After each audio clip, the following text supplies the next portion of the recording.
Wow. Well, let's go on. Revelation 2:24. Back to Revelation 2, verse 24. Now to you I say, and to the rest of Thyatira, as many as have not this doctrine, who have not known the depths of Satan. Wow. Jesus said that believers in Thyatira who were sleeping around and living this, God will forgive me, I'll make it to heaven, I'm a Christian life, and living like they want to, grieving and quenching him, have known the depths of Satan. You know what I wrote? Verse 10. Not verse 10, my 10th observation. Satan kills and steals and destroys. Do you remember that? Remember what Jesus said in John 10? Jesus said, I'm come that you might have life, and not just life that's more abundant. But Satan came to kill and steal and destroy. Who do you want running your life? The one that makes it inexpressibly delightful, joy, confidence, peace, hope, stability.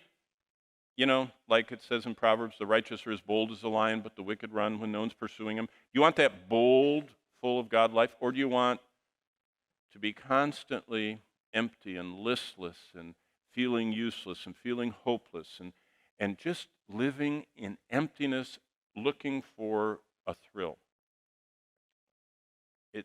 It's really that simple. Satan's way, which is attached to sin in the flesh, or Christ's way. So look at the amazing offer of God, starting in verse 25 of Revelation 2. Hold fast what you have till I come. He who overcomes and keeps my works to the end, to him I'll give power over the nations. He'll rule them, verse 27, with the rod of iron. They'll be dashed to pieces. Now he starts quoting. Remember this? Revelation quotes over 800 times and alludes to and uses parts of the rest of the Bible. As I've also received from my Father, verse 28, and I will give him the morning star. He that has an ear, let him hear what the Spirit says to the churches. What's Jesus saying? Nothing different than he said while he was on earth. In fact, since you all know that, let's go back to see what he said. Look at Matthew 7. Jesus really ruffled feathers because he talked to the most religious people in the world, and this is what he said. Matthew 7, this is the Sermon on the Mount, his longest, biggest public sermon. Matthew 7, verse 21. Not everyone who says to me, Lord, Lord, shall enter the kingdom of heaven. That's sobering. But he who does the will of my Father in heaven. So Jesus defines salvation as something not that we do, but that he does.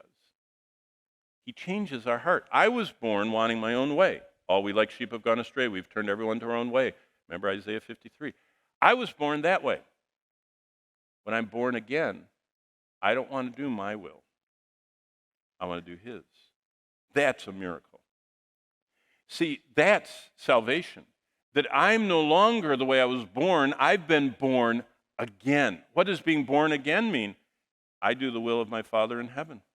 And Jesus goes on, many will say to me in that day, verse 22 of chapter 7, Lord, Lord, haven't we prophesied in your name, cast out demons in your name, and done wonders in your name? And guess what the God of the universe, the judge of all, Jesus Christ, says to them? He doesn't say, no, you didn't. He says, you did do all that. Yeah, you did all those things. You were quite active.